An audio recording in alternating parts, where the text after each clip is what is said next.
Funza ya kutumia smart mauzo kwa ujumla.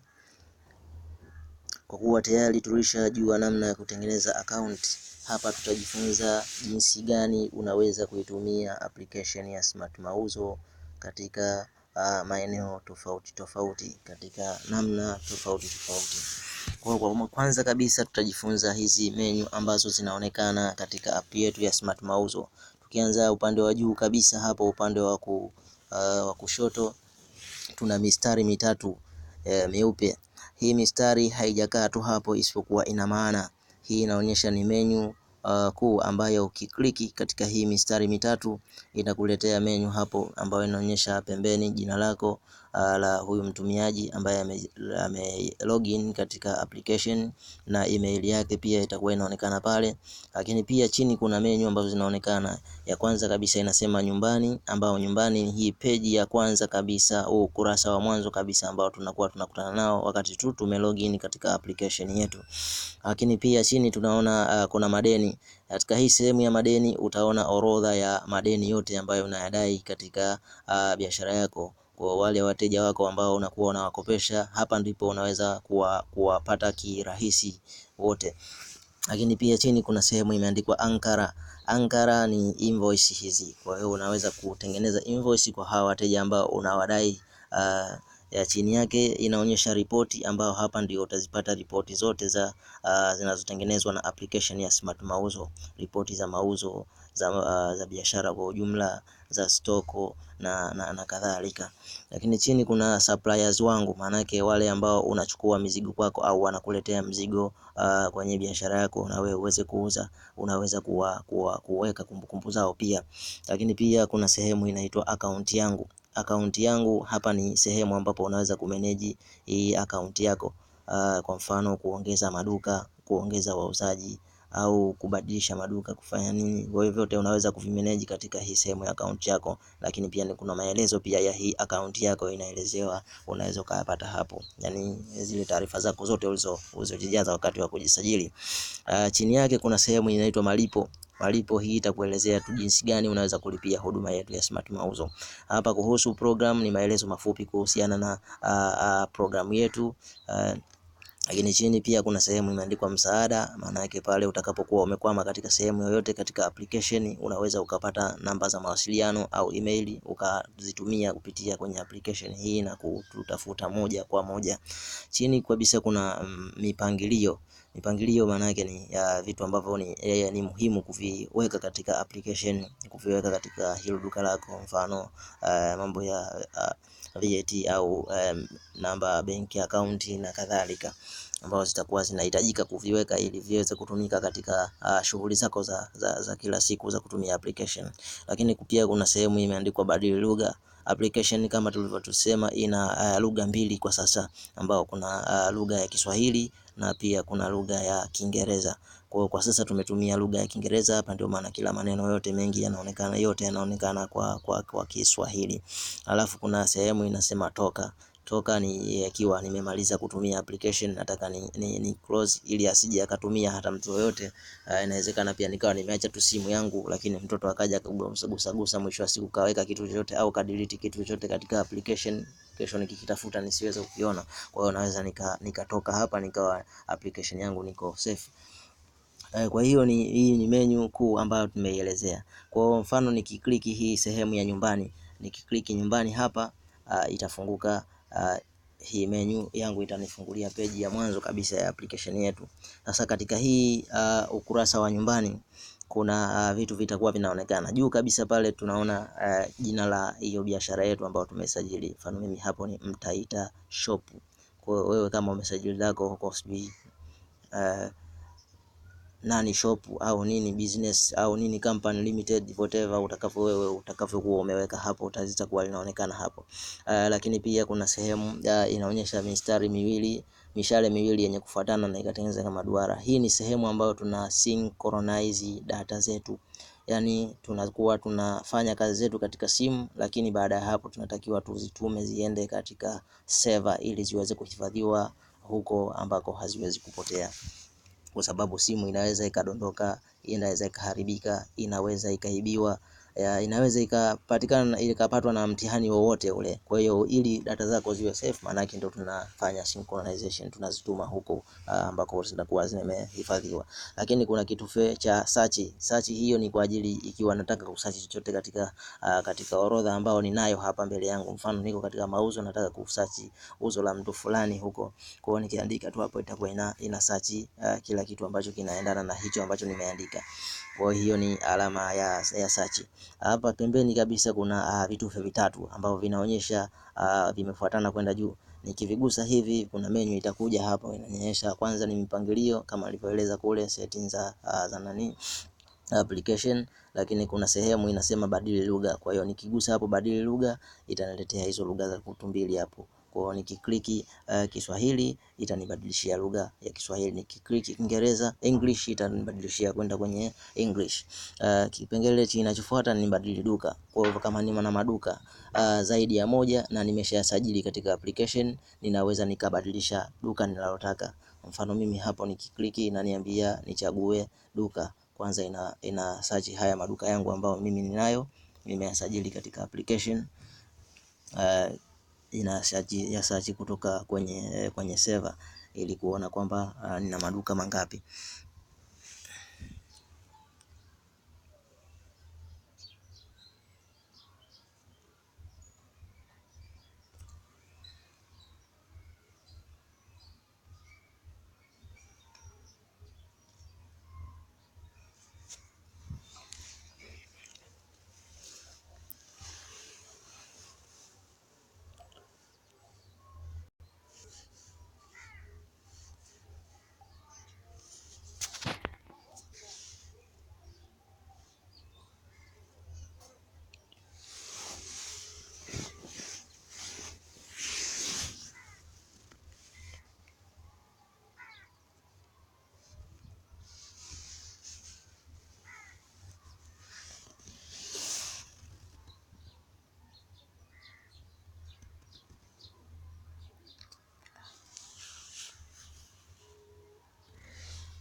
Network inaweza ikawa inasumbua kidogo, lakini hapo imeniletea. Kwa hiyo na maduka yangu hayo hapo ambayo kuna Mtaita Shop ambayo ndio hili nimelogin, kuna Mtuli Hardwares, kuna MS Electronics. Kwa hiyo naweza nikahama kutoka duka moja kwenda jingine. Kwa hiyo nikihama hapo naweza nikachagua lolote katika haya. Wewe kama tunataka kuendelea, nikilichagua tu itaniambia inapakua data zangu za duka hilo ambalo husika nililolichagua. Hiyo nimeamua kuchagua hili ili tuenze kwenda mbele kwanza. Baada ya hapo kuna kitufe nyingine ambayo inasema Smart Mauzo Web. Kwa hiyo ninaweza nikaenda kwenye web kupitia hapa kwenye application. Unaweza ukafungua pia application yetu kwa web kwenye browser yoyote. Kwa hiyo ukiklik hapa itakufungua moja kwa moja linki ya kuweza kufanya kazi zako kupitia kwenye web. Kwa hiyo ni menu ya pale juu. Nikija chini yake kuna menu zifuatazo ambazo kuna ya kwanza kabisa inaonyesha mauzo. Kwa hapa utaona nina orodha ya mauzo ambayo yamefanyika. Kwa utaona kuna uzo la Abu Muhammad hapo, kuna Ali Haji, kuna Hamisi Matumla. Hawa ni wateja wangu ambao wamenunua bidhaa kwenye duka langu. Kwa hiyo utaona kuna ya kwanza kabisa inanionyesha status imelipwa. Yaani maana yake huyu amelipa pesa yote. Huyu hapa nimemkopesha amelipa kidogo. Kwa huyu amelipa pia kidogo. Kwa hiyo itakuwa inaonyesha status za mauzo ambavyo namna ambavyo mtu amelipia. Kwa akiwa amelipa yote itakuwa inaonyesha kwamba imelipwa, akiwa amelipa kidogo itakuwa inaonyesha kidogo, ikiwa hajalipa kabisa itaandika pia hajalipa kabisa, maana yake amekopa mzigo wote. Kwa hiyo tuna menu ya mauzo, lakini pia tuna sehemu ya bidhaa hapo pembeni inayofuata ni orodha ya bei. Tuna sehemu nyingine inaitwa gharama, ambapo unaweza kurekodi gharama na matumizi yako ya ofisi yako. Tuna list ya wateja hapo. Tuna sehemu ya ripoti, ambapo ripoti ni zile ambazo ripoti za mauzo ya biashara kwa ujumla, gharama, lakini pia inafanya na tathmini hapo kwamba kwa hiyo ripoti ambayo umehitajia kwa siku hiyo itanifanyia tathmini kwamba ni kiasi gani nilichopata, lakini pia kiasi gani ambacho ni kama faida halisi. Pembeni kabisa kuna ripoti ambayo inaonekana katika mfumo wa grafu. Kwa hiyo huu mfumo ni unaonyesha hapo, sehemu ya kwanza ya juu kabisa inaonyesha ni faida na gharama. Kwa hiyo alama nyekundu maana yake ni faida, alama ya blue maana yake ni nyekundu maana yake ni gharama, alama ya blue ni faida ambayo imepatikana. Chini yake hapa inaonyesha kwa siku mauzo yalikuwaje. Kwa hiyo utaona hapa ya mwanzo kabisa siku hiyo mauzo yalikuwa ni mengi, siku ya pili yake yalishuka kidogo. Kwa hiyo zikiwa zimeshatokea siku nyingi itakuwa inaonyesha. Kwa hiyo kwa mfano nataka kuchagua muda fulani kwa katika kipindi fulani, labda ndani ya mwezi huu mauzo niliyofanya yanaonekana katika mfumo gani. Kwa hiyo utasearch hapo siku, itakuwa inakuletea graph kwa mtindo huo hapo. Kwa hiyo katika mwezi huu mzima nimeuza, mauzo yangu yalikuwa yanaenda, graph yangu ilikuwa inasoma kwa mtindo huo. Kwa hiyo na kadhalika, ukitaka ya mwaka pia unachagua hapo, utachagua mwaka au mwaka uliopita. Ukichagua tu itakuwa inakuletea namna ambavyo inaonekana. Chini hapa kuna mauzo kwa kila ile bidhaa ambayo umeuza, kwa hiyo imetengeneza pesa kiasi gani. Kwa ufupi inakuwa ni hivyo. Ukija kwa hiyo tukianzia sasa huku kwenye sehemu ya mauzo, namna ambavyo mtu unaweza kufanya mauzo. Lakini cha kwanza kabisa, ili uweze kufanya mauzo maana yake uwe na bidhaa katika hiyo biashara yako. Kwa hiyo tuone kwanza namna gani ambavyo unaweza kusajili bidhaa katika hizo duka lako ambalo ushalianzisha, katika akaunti yako ambayo ushaitengeneza. Kwa hiyo ili kuweza kusajili bidhaa utabonyeza kitufe chako cha blue hapa chini. Ukishakigusa inakuja fomu ambayo inakuambia ujaze bidhaa ambayo unataka kuisajili. Kwa hiyo utaandika jina la bidhaa, labda jina la bidhaa ukaliita ni unauza ni sendo, mfano sendo labda jozi moja, pea moja, unauza shilingi ngapi, utaweka hapa.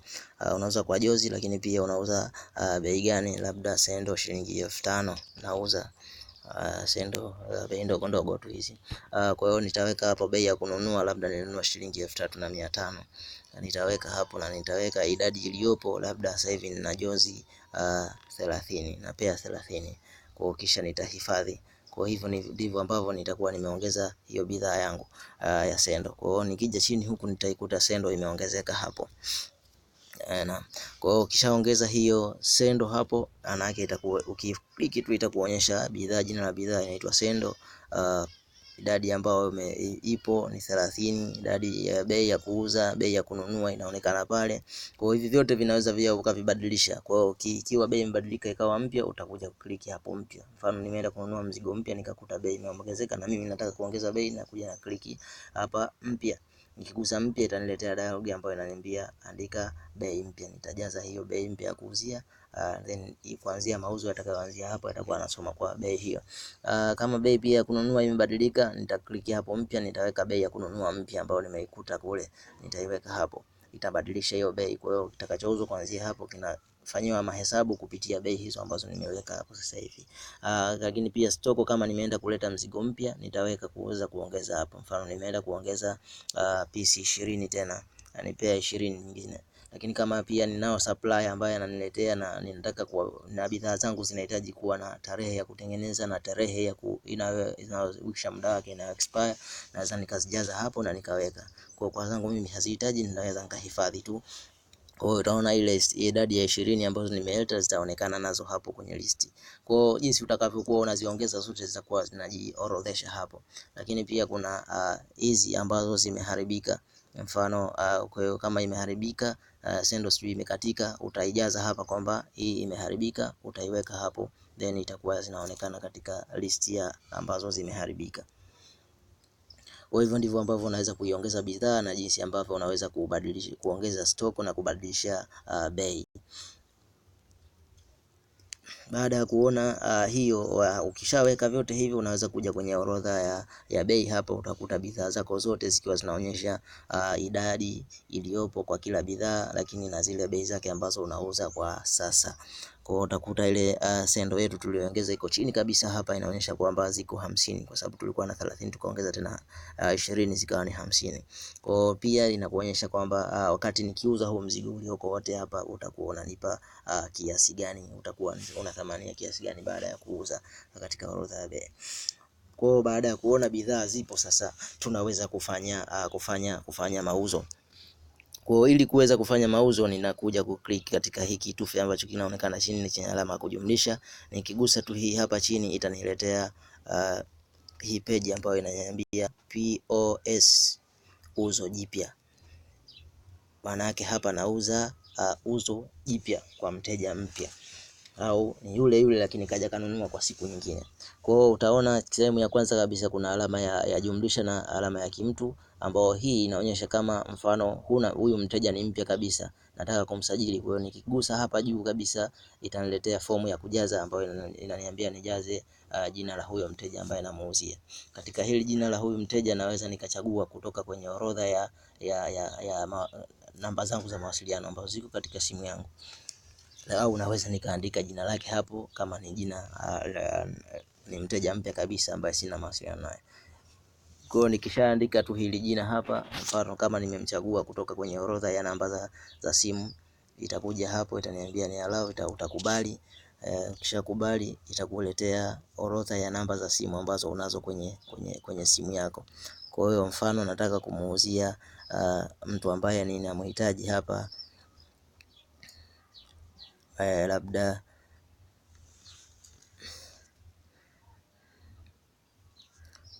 labda nachagua yoyote hapa, labda ni Abu Omari. Kwa hiyo nikishamchagua tu hapa, hii namba ya simu yake itakuja, itawekwa pale. Ikishawekwa pale na jina lake, mimi kinachofuata hapa ni kusave tu na hifadhi.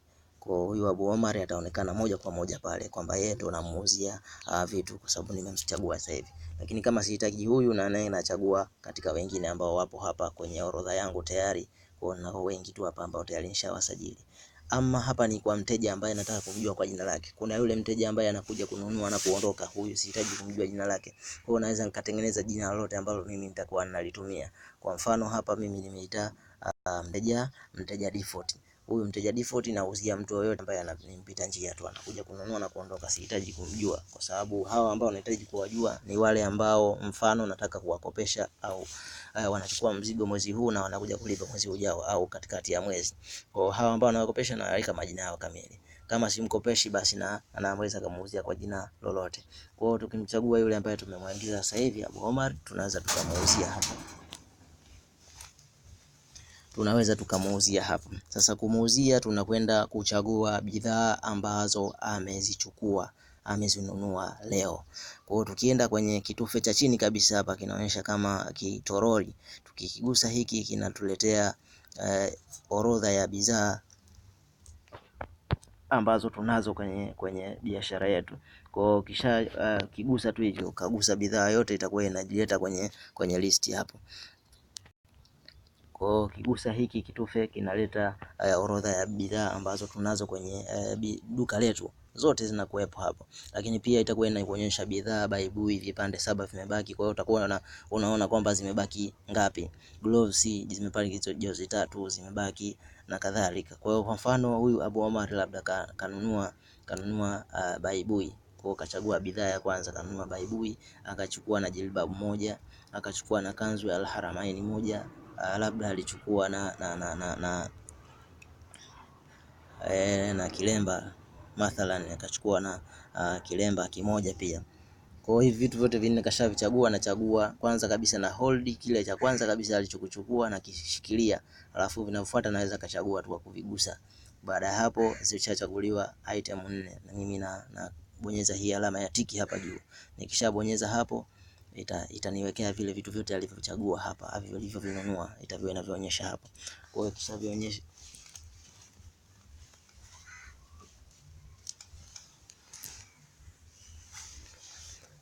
Ukishaviweka hapo sasa, anaweza kuongeza idadi ambayo huyu mteja amechukua. Kwa mfano baibui kachukua baibui labda mbili, kwa mimi nitaweka mbili hapo, nitahifadhi. Kachukua labda hiyo jilbabu kachukua moja, nitaweka hapo. Kachukua labda na kanzu al-haramain mbili, nitaziweka hapo. Lakini pia kachukua labda kilemba kimoja, nitaweka hapo. Kwa jinsi mimi ninavyoendelea kuziongeza hapo, inanipa jumla yake ni ngapi. Itaniwekea hapo jumla, itaniwekea jumla ya punguzo, itakuwa inaniambia ni sifuri. Jumla ya kulipwa itakuwa inanionyesha kwamba ni kiasi gani. Kwa mfano kama nimemfanyia discount inasoma kwa kila bidhaa. Mfano katika hizi pisi mbili ambazo amechukua za jilbabu, anatakiwa alipe shilingi 1090. Nikamwambia bwana, hizo nitakuondolea shilingi 1005. Kwa mimi nitaandika ile 1005 ambayo nimemuondoshea hapo kwenye hiyo 1090. Nikishaiweka tu yenyewe itaenda kufanya calculation kwamba kila jilbabu moja amefanya punguzo ya kiasi gani. Lakini pia nitaona hapa kwenye hii hivi vilemba ni 22,000. Nikamwambia basi nitakuuzia kwa 20,000. Kwa kachukua pisi moja tu, naondoa shilingi 2,000. Kwa nitaweka hapo 2,000, labda nimefanyia punguzo kwa hizo bidhaa mbili tu. Kwa mwisho wa siku nitapata kwamba nimefanya punguzo la shilingi 7,000 katika hizo bidhaa ambazo amezichukua. Kwa hiyo ni hii 7,000 itakuwa si kiasi kinacholipwa. Kwa hiyo kiasi kinachotakiwa kulipwa hapa ni shilingi, badala ya shilingi 242,000 anatakiwa kulipa 235,000. Kwa hiyo mimi nitaandika kama amelipa yote, nitaandika 235,000 yote. Kama amelipa kidogo, basi nitaandika kile kidogo ambacho amelipa. Kwa hapa unachotakiwa kuandika kiasi kilicholipwa, maana yake ni kile alichokilipa. Kwa kama ni chote utaweka kama chote, kama ni kidogo utaweka hicho kidogo. Hajalipa kabisa, unaweza kaandika sifuri au ukaacha kabisa, maana yake huyu amekopa kwa ujumla. Kwa hiyo tufikie kalipa chote, kwa hiyo 235,000 yote kalipa. Kwa wakati tunaandika tu inakuambia kiasi anachodaiwa ni kiasi gani. Kwa hiyo nikikamilisha tu inaniambia anachodaiwa ni sifuri. Nitakuwa nimemaliza hapo. Alafu inakuja ingiza maoni hapa. Kwa maoni si lazima, unaweza ukaandika chochote. Kwa mfano kama yule ambaye amekopa, unaweza ukaandika ameahidi kulipa wiki inayokuja au mwisho wa mwezi. Kwa hiyo nikishamaliza hapo, ninaweza kusave kwamba nimemuuzia Abu Omar. Kwa hiyo nikihifadhi hapa, itakuwa inaniletea kwamba ameuziwa bwana Abu Omar na inanionyesha kwamba amelipa. Itakuwa inaonekana kwa rangi ya kijani kisichokolea kwa sababu bado haijatumwa kwenda kwenye server, ipo bado kwenye simu yetu. Hivyo ndivyo ambavyo mtu unaweza kuuza. Kwa hiyo ukija ukiigusa hii Abu Omar itakuwa inatuonyesha hapo kwamba maelezo ya uzo, tumemuuzia bwana anaitwa Abu Omar, kiasi cha uzo ni 235,000, kalipa 230,000 yote, lakini anadaiwa sifuri, VAT hakuna. Muda wa malipo alilipa muda huo hapo. Keshi ndiyo keshi. Maoni hatujaandika chochote. Kwa hiyo hili uzo halidaiwi, na ile orodha ya vitu alivyochukua vinaonekana pale chini. Hivyo ndivyo ambavyo unaweza kuuza, kurekodi mauzo.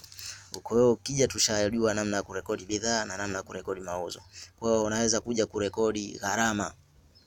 Mfano pale tumerekodi mauzo yetu ya siku nzima, lakini bado pia tuna matumizi ambayo tumefanya katika biashara yetu hapo ofisini.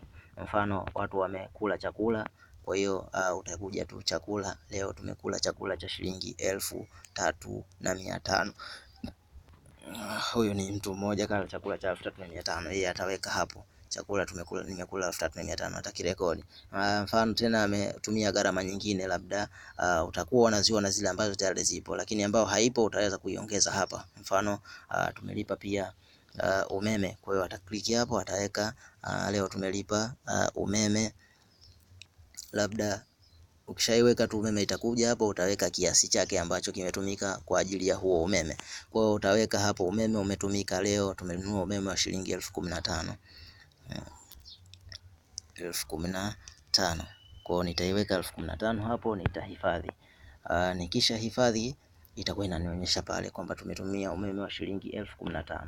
Kwa hivyo ndivyo ambavyo unaweza kurekodi hizo gharama na matumizi. Hapa utakuta orodha ya wale wateja. Kwa mfano ule mteja ambaye tumemuongeza sasa hivi kule atakuwa anaonekana hapa, lakini pia naweza nikatengeneza orodha yangu ya wateja kabla hata sijafanya mauzo kule. Kwa naweza nikaongeza mteja kupitia kubonyeza kitufe hiki cha kijani hapa chini na kuja sajili mteja, wateja wangu wote mmoja mmoja hapo na maelezo yao. Hivyo jinsi ambavyo unaweza kutumia application yetu hapo. Likija katika sehemu ya baada ya mauzo haya kufanyika, nikija kwenye sehemu ya ripoti hapa, itakuwa ina load hizo ripoti zangu.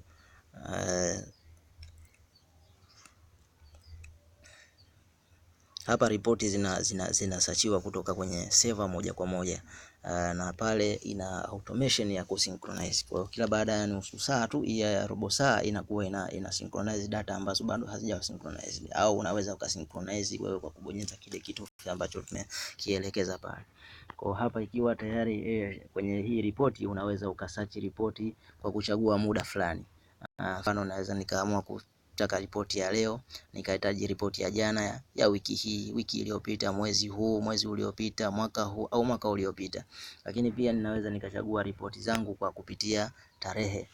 Nikaamua kutaka tarehe kutoka tarehe fulani mpaka tarehe fulani. Nataka ripoti ya kuanzia tarehe moja labda mwezi huu, nachagua tarehe moja ya mwezi huu, labda kuanzia hiyo saa 6 usiku ya tarehe moja hiyo mpaka leo hii, mpaka muda huu hapa sasa hivi naweka hapo. Nikishaweka hapo, kisha nabonyeza hiki neno tuma, naligusa neno tuma hapo.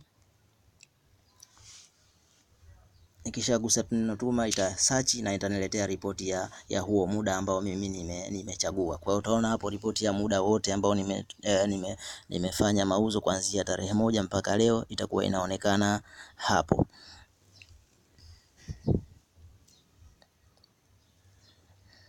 Kwa hiyo utaona ripoti yako itakuwa inaonekana katika mtiririko kama huo hapo. Hivi ndivyo ambavyo itakavyoonyesha ile ripoti yako.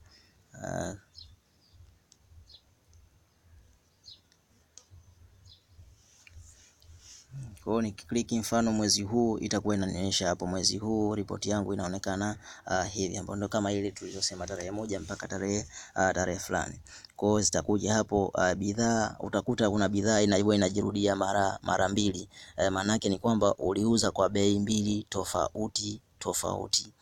Kwa hiyo ikiwa mfano alikuja nikampunguzia, maana yake kwamba hiyo bidhaa nimeuza kwa bei pungufu zaidi ya ile ambayo nyingine ambayo nimeuza kwa bei ile ambayo nilikuwa nimeshaiset.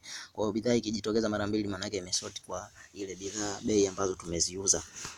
Kwa hiyo chini hapa tutaona pia na zile gharama ambazo tumezitumia katika matumizi tofauti. Kwa hiyo utaona chakula, sijui kwa mwezi huu tumetumia 6,000, hii umeme tumetumia kiasi fulani. Kwa hiyo utakuta unaziona pale ya gharama zako, lakini chini inafanya tathmini kwamba tulipata faida kubwa, ambayo hii ni sawa sawa na hii inaonekana hapa kwenye mauzo kwa bidhaa. Chini kabisa kuna hii sehemu imeandikwa jumla, inaonyesha na jumla ya mauzo, jumla ya manunuzi, faida iliyopatikana katika hayo mauzo ambayo yamefanyika. Kwa hiyo ndio inaonekana hapa kwenye faida kubwa. Kisha kuna gharama, jumla ni 36,000. Ukizitoa hizi napata ile jumla ya faida halisi ambayo imepatikana katika hayo mauzo ambayo yamefanyika. Pia naonyeshwa hapa nina madeni kiasi gani nje, yani kuna pesa gani kiasi gani ambayo iko kwa wateja, lakini pia taslimu ambayo imekusanywa katika huo mwezi na kuipokea mikononi ni kiasi gani.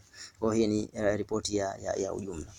Katika hii ripoti nitaona kuna menu nyingine hapa juu, doti 3 hizi. Nikizigusa hizi inaletea ripoti za aina tofauti hapa. Kwa hiyo nitakuta kuna ripoti ya biashara ambayo inafanana na hii, lakini wapo sasa unaweza kuiprint. Kwa hiyo nikiklik ripoti ya biashara naweza kuona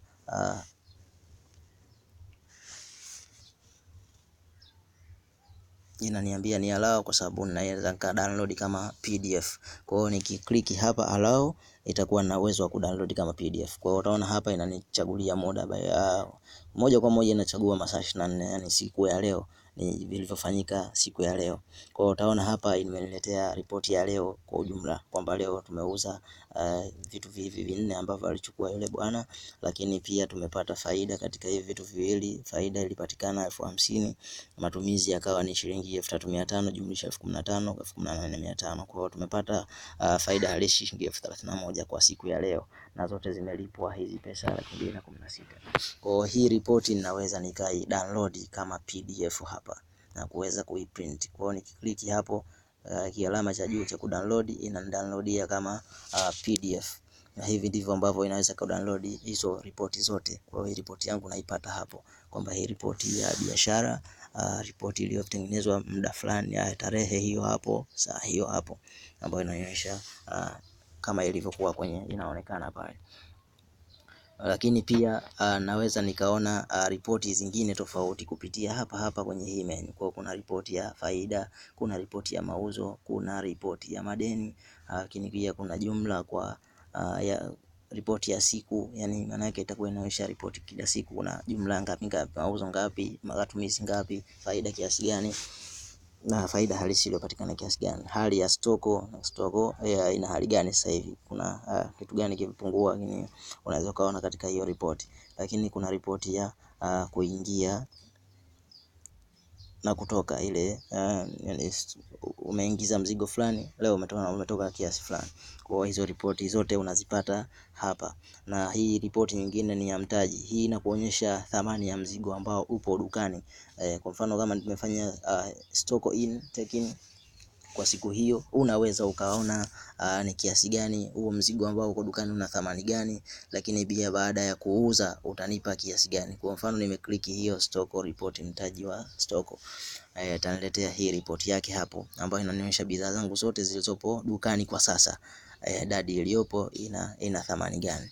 Kwa hiyo ukiangalia hapo itaniletea hizo bidhaa, itajumzidisha, kununua nimenunua shilingi ngapi, jumla ni shilingi ngapi kwa hizi idadi ambazo zipo. Kuuza ninauza bei gani, jumla itanipa shilingi ngapi. Lakini faida inayotarajiwa kupatikana, tumeita faida inayotarajiwa, maana yake kwamba unaweza ukafanya punguzo kwenye kuuza hapa na ukawa faida inabadilika. Kwa hiyo utaona hapo itakupa pia jumla hapa chini kwamba baada ya kuuza huu mzigo wote ambao sasa hivi uko dukani hapo, unaweza ukapata faida ya shilingi ngapi. Hizi ripoti zote unaweza ukadownload pia pale. Kwa hiyo hii ni namna ambavyo unaweza ukaonyesha hizi ripoti tofauti tofauti. Tukirudi katika hii menu kuu hapa, hii mistari mitatu tukikliki hapo, tulikuwa tunaizungumzia ya kwanza kabisa ambayo ni nyumbani. Kwa hiyo nikija kwenye inayofuata ambayo ni madeni, ukigusa madeni hapo utakutana orodha ya watu ambao unawadai, ya wale watu ambao unawadai wote watakuwa wanaonekana hapo. Kwa hiyo utaona kule kwenye mauzo yalikuwa yanaonekana machache, lakini kwenye madeni yanaonekana na mengine, kwa sababu kwenye mauzo pale yanaonekana ya ndani ya siku 15, lakini madeni huku yanaonekana madeni yote, hata kama ni ya miezi miwili iliyopita unamdai, atakuwa anaonekana hapa. Kwa hiyo nikitaka akiwa ameleta kiasi chochote kulipa, maana yake namchagua tu, labda Ali Salum amekuja kulipa. Na naona hapa alikuwa amechukua mzigo wa shilingi 230,000 akalipa shilingi 50,000, anadaiwa 180,000. Sasa kama leo ameleta kiasi fulani kupunguza deni, labda ameleta 100,000, kwa mimi nitaandika hii 100,000 aliyoileta, kisha nitahifadhi. Kwa hiyo nikihifadhi tu hapo tayari itambadilisha hapo kiasi chake ambacho anadaiwa na kukibadilisha kuweka kile ambacho kitakuwa kimebaki katika deni lake. Kwa sasa hivi nikimchagua Ali Salum hapo, atakuwa ananionyesha kwamba anadaiwa shilingi 80,000. Hivyo ndivyo ambavyo unaweza kuupdate mauzo ambayo yalipita. Kwa mfano kama huyu Abu Kauthar labda anadaiwa 100,000, katika deni lake anadaiwa 100,000. Kwa hiyo yeye nikiklik hapa, labda kaleta yote 100,000, nikiweka hapo 100,000 ambao anadaiwa, nikahifadhi, maana yake ni kwamba atakuwa amemaliza deni. Kwa hiyo akiwa amemaliza deni, hata kwenye ile orodha tena hata kuwepo, kwa sababu hadaiwi tena, ashakamilisha deni lake. Hivyo ndivyo ambavyo unaweza kadiri na madeni yako na kuya clear. Tukija kwenye hii inayofuata ambayo ni ya Ankara, hii tutaelekezana katika kama ifuatavyo. Kama unataka kutengeneza invoice ankara ya mtu ambaye anadaiwa. Katika wale ambao unawadai, utaona hapa zinakuja invoice tofauti tofauti ambazo umezitengeneza. Kwa hiyo nikitaka kutengeneza invoice mpya, ankara mpya, nakuja na gusa katika kitufe cha alama ya kujumlisha. Itaniambia kwanza nifanye hizi settings zangu.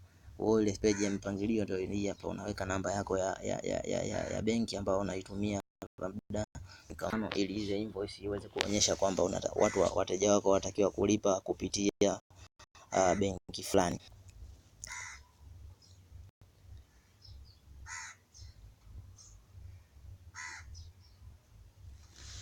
Kwa hiyo ikisha weka hivyo, naweza kurudi sasa kwenye ankara hapa na kuweza kutengeneza invoice mpya. Kwa hiyo ukija hapa utaona wataniletea orodha ya watu ambao wanawadai hapo. Watakuja wale wote ambao wanawadai hapo wataonekana. Kwa hiyo nitachagua tu yoyote ambaye nataka kumtengenezea invoice hapo. Nikishamchagua naweka tarehe ya kukamilisha deni, yani due date, naichagua hapo naweka, afu kisha naweka na ile notes, mfano maelezo fulani, maoni katika hiyo invoice na kadhalika. Kisha nikimaliza na hifadhi, alafu nitaweza kuona sasa hiki ambacho nikitengeneza, mfano invoice ya huyu bwana Hamisi hapa. Nikitaka kuiangalia nitaiona kwa mtindo huu hapo. Kwa hiyo hii ni sample ya invoice ambayo imetengenezwa moja kwa moja kutoka kwenye mauzo ambayo ni ya madeni. Kwa hii hapa unaweza ukaiprint, ukaidownload kama PDF na ukaweza kuishare kwa huyo mteja wako mfano. Hiyo ni sehemu ya ankara. Nikija chini yake kuna sehemu ya ripoti ambazo ndio zile ripoti nilizokuwa nazizungumza upande ule kule, zote pia zinapatikana hapa. Kwa hiyo utaweza kuchagua kutokana na ripoti unayoitaka. Mfano tukichukua ripoti ya biashara ambayo tushaiona hiyo, mfano ripoti ya faida, hii itakuonyesha kwa kipindi fulani bidhaa fulani ambazo umeziuza zitakuwa zinaonyesha faida kiasi gani, lakini pia kwa asilimia ngapi zimetengeneza hiyo faida. Kwa mfano tuna hapo bidhaa zetu 4 ambazo tumeziuza siku ya leo. Kwa zote zinatengeneza 100% ya faida, lakini kila moja ina asilimia yake katika hiyo faida. Kwa utaweza kujua bidhaa gani ambayo inakutengenezea faida kubwa na bidhaa gani inatengeneza faida ndogo kwa kipindi fulani. Kwa mfano ukichagua mwezi mzima, mwezi huu kuanzia tumeanza kufungua biashara mwezi huu, je, kuna bidhaa gani ambayo inaonekanaje kwa asilimia ile bidhaa zile, yale mauzo yetu ambayo tunafanya, faida tunayopata. Kwa hiyo itakuletea hapo kwamba kila moja inatengeneza faida kwa asilimia ngapi. Hivyo ndivyo ambavyo unaweza kuona hizi bidhaa zinaweza kutengeneza hiyo faida. Lakini kuna ripoti hizi nyingine tofauti. Kwa hiyo unayohitaji tu hapa unaweza ukaklik. Mfano ripoti ya madeni, nikitaka kuiangalia ripoti ya madeni, naweza kuona watu ninaowadai, tena na namba zao za simu ambazo utakuwa umezisajili upande ule kule kwenye kusajili. Then inanionyesha alinunua mzigo wa kiasi gani, alilipa kiasi gani, anadaiwa kiasi gani, lakini tarehe pia aliyokuja kukopa ilikuwa ni tarehe ngapi. Utakuja kuviona vyote hivi hapa kwenye hii ripoti ya madeni. Hii ripoti pia unaweza ukaiprint, lakini pia unaweza ukasearch kwa muda fulani, labda kwa mwezi huu kuanzia tarehe fulani mpaka tarehe fulani na watu gani na wadai, unaweza ukapata hapo pia. Lakini pia tuna sehemu nyingine ambayo inafuata ni sehemu ya suppliers wangu. Hapa unaweza kuongeza tu wale supplier wako unakochukua mzigo, ukamuongeza supplier mpya hapo, au click hicho kitufe inakuja fomu ya kujaza supplier hapo. Ukishamjaza kwa anaonekana katika list ambao hawa wanatumika kwenye kuongeza stoko. Akaunti yangu, ndani ya akaunti yangu hapa utaweza kuona jinsi ambavyo unaona maelezo ya ile akaunti yako uliyokuwa nayo. Kwa hiyo utaona jina lako pale, lakini pia chini utaona email yako na namba yako ya simu ambayo umejisajili nayo. Lakini pia utaona idadi ya maduka ambayo unayo katika akaunti yako. Utaona bidhaa ambazo zipo ndani ya duka ulilokuwa nalo sasa hivi login, lakini na mauzo, idadi ya mauzo ambayo umeyafanya katika hiyo duka ambalo umelichagua sasa hivi.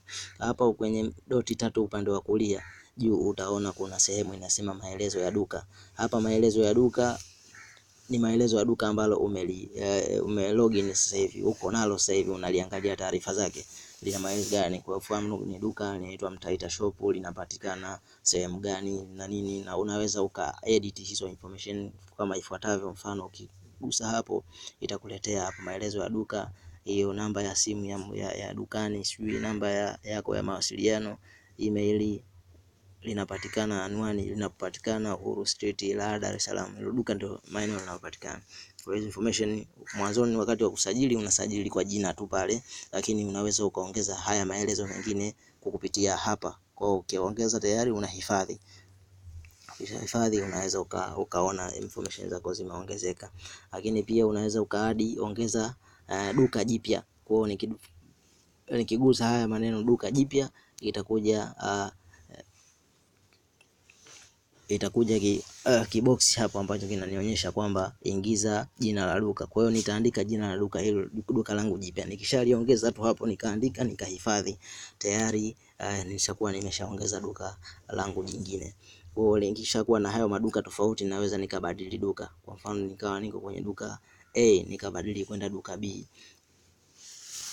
Kwa hiyo nitaona maduka yangu yote ambayo ninayo. Mfano nataka kuhamia Mtumbi Hardwares. Kwa hiyo nataka nikaone ripoti zake, ninakuja kwenye Mtumbi Hardware, itanifufulia data zangu za Mtumbi Hardware, itaweka kwenye hii simu yangu na mimi nitaweza kuona information zake. Kwa hiyo utaona hapa mfano hii Mtumbi Hardware ni sijaweka bidhaa yoyote bado na sina mauzo yoyote katika hilo duka la Mtumbi Hardware.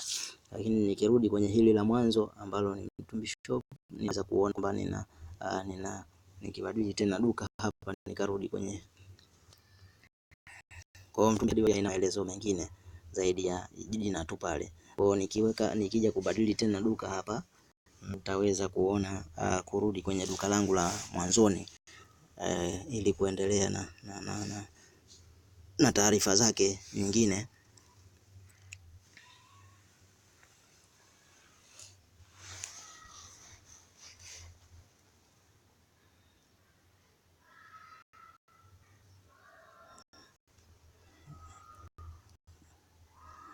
Network hii yawezekana kidogo imeyumba.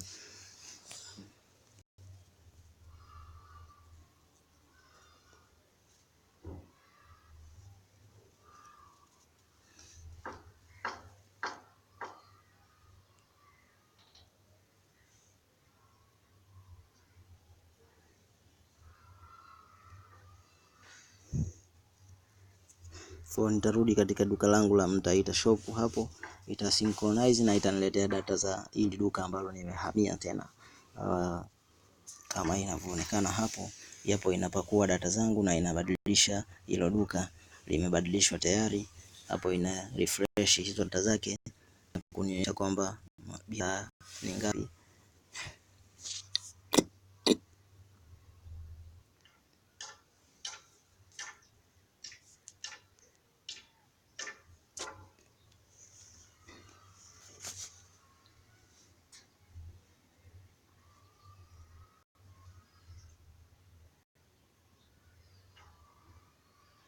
Imebadilishia ile duka la mwanzo, kwa hiyo inakuwa imebadilisha duka kwa mtindo huo. Then naweza pia kuongeza muuzaji katika hilo duka. Kwa hiyo kuongeza muuzaji, na click haya maneno ongeza muuzaji, maana yake ni kama nimeacha kijana dukani, naweza nikamuongeza hapa na kutengeneza akaunti yake na yeye akaweza kutumia application bila wasiwasi. Kwa huyu yeye ataweza kurekodi mauzo na gharama ambazo anazitumia katika kufanya kazi katika biashara ile. Na naweza kuona list ya wauza duka ambao nimeshawaongeza. Kwa mfano mimi hapo nitajiona mimi mwenyewe ambaye ni mwenye duka, lakini pia na mwingine ambaye nimemuongeza, yani kijana wangu ambaye anauza kwenye ile duka. Huyu kijana akiwa tumekorofishana akawa anaondoka, basi naweza nikagusa hapo nikasema, je, unataka kufuta? Maana yake namuondoa kwenye hilo duka. Kwa hiyo nikisema hapana, anabakia. Nikisema ndio, maana yake nimuondosha, hawezi tena kulogin katika hii akaunti ya duka letu.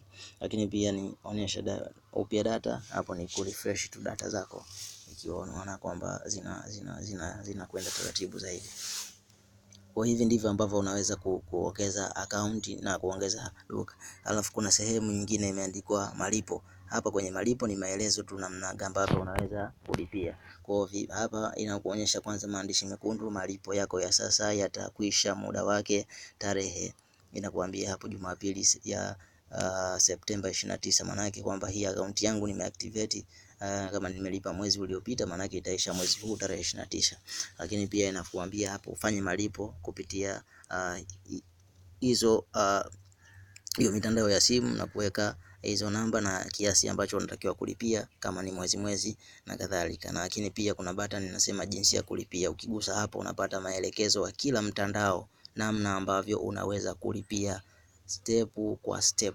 Yani ukiingia kwenye menu ya M-Pesa au Tigo Pesa au Halo Pesa au Airtel Money, namna gani unaweza kulipia mpaka kuingiza namba yetu hiyo ya kumbukumbu. Alafu ukishamaliza hapo utatumiwa kodi kutoka Smart Mauzo kwa njia ya SMS, ambazo utaweza kuziingiza hapo. Tarakimu 6 utaziandika hapo. Ukishaandika tu moja kwa moja yenyewe ita activate account yako na utakuwa unaendelea kufurahia huduma yetu. Hapa kuna sehemu imeandikwa kuhusu program. Ukigusa hapo itakupa maelezo kwa kiasi tu, lakini unaweza ukaklik hapa juu zaidi kwenda kwenye web page yetu na kuona namna gani ambavyo unaweza kutumia hiyo application yetu. Lakini pia kuna jinsi ya kulipia tena hapa ambayo inatuelezea, lakini pia na kutuonyesha mpangilio wa bei zetu na jinsi ambavyo tumeseti plani za namna ya kulipa. Kwa hiyo utaona hapo kuna kiasi ambacho unalipa unapoanza, na kama unaendelea kwa mwezi, kwa miezi mitatu, miezi 6 na kwa mwaka pia. Kwa hiyo utaona hapo, lakini pia unaweza kuona jinsi gani unaweza kulipia hapo. Ukimaliza hapo kuna kipengele kinasema msaada. Hapa ukiona msaada, maana yake ni sehemu ambapo unaweza kusaidiwa kama umekwama sehemu yoyote katika application. Kwa hiyo unaweza kututafuta, kupiga namba hizi zinazoonekana hapo na kuweza kupata msaada wa moja kwa moja kutoka kwa wahudumu wetu. Chini kabisa kuna sehemu ya mpangilio ambao ndio ile tuliona mwanzoni. Kwa hiyo utaona tu kuna VAT hapo, lakini pia kuna hii sehemu ambayo unaweza kuweka account yako. Hii inatumika sana pale kwenye kutengeneza zile ankara, yani invoice, na ukimaliza hapo una save. Lakini pia kuna sehemu ya kubadili lugha ambayo unaweza kubadili lugha ukatoka katika Kiswahili kwenda Kiingereza. Kwa mfano sasa hivi tuko kwenye Kiswahili, tunaweza tukabadilisha hapo tukaklik English, na utaona baada tu ya hapo kila kitu kimebadilika, kimekuwa ni kwa Kiingereza. Kwa hiyo unaona jinsi gani ambavyo haijambagua. Pia mtu ambaye hajui Kiswahili moja kwa moja anaweza akatumia Kiingereza, lakini ambaye hajui Kiingereza pia anaweza akatumia Kiswahili. Kwa mfano hapa ishakuwa ni Kiingereza, mimi nikitaka kurudi kwenye Kiswahili na kuja inaniambia hapa switch language. Kwa hiyo nikiklik hapo itaniambia select language, nitachagua Kiswahili ili kuweza kurudi katika lugha ambayo nilikuwa natumia ya Kiswahili.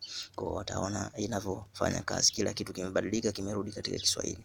Lakini chini kuna sehemu inatuambia toka. Kwa hiyo nikiklik hii toka hapa, maana yake natoka katika application na log out. Kwa hiyo niki log out, maana yake hawezi mtoto au mtu yoyote kuchukua na kuangalia taarifa zangu. Ina maana mpaka tena ni login, niingize namba yangu ya simu na password yangu. Kwa hiyo nikiklik hii neno toka, itanitoa nje na kuonyesha page ile ya login.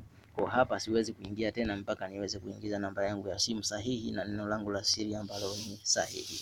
Kwa hiyo hivyo ndivyo ambavyo unaweza kutumia application yetu ya Smart Mauzo. Lakini pia hapa juu unaweza kuelekeza kitu kingine ambacho unaweza kukifanya wakati ukiwa umekwama sehemu yoyote. Utaona kuna maneno hapo chini ambayo yanasema umesahau neno la siri, umesahau neno siri. Ukigusa haya maneno itakuletea sehemu ambayo inakuambia andika namba ya simu. Kwa mfano kama umesahau neno lako la siri, kubadilisha neno la siri, unaweza ukagusa hayo maneno kisha ukaandika ile namba yako ya simu ambayo umejisajili nayo. Ukishaandika namba yako tu hapo ukatuma hiyo namba yako ya simu, utatumiwa ujumbe katika simu yako, hiyo namba yako ya simu ambayo umejisajili nayo. Kama ukiwa umekosea itakwambia umekosea hiyo namba, lakini utaandika hapo na utatumia ujumbe mfupi wa maandishi katika simu yako, namba yako ya simu hiyo. Kisha huo ujumbe mfupi uliotumiwa utaweza kuingiza, utakuwa na tarakimu 6 ambazo zitakuelekeza sehemu ya kuingiza katika hii application. Baada tu ya kukutumia hizo kodi na kutogeza kwenye page nyingine ambayo unaweza kuingiza hizo kodi. Zikishathibitishwa kwamba kweli ni za kwako, utaweza kupewa ukurasa mwingine ambao utaandika neno lako jipya la siri.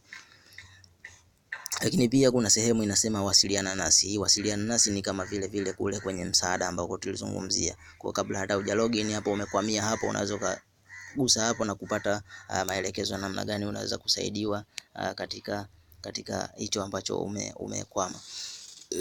Lakini pia kuna hapa sehemu ya malipo, mfano umeshia hapa juu. Kama unataka kujua namna ya kulipa, unaweza ukaklik hapo malipo, ukapata ile jinsi ya kulipa.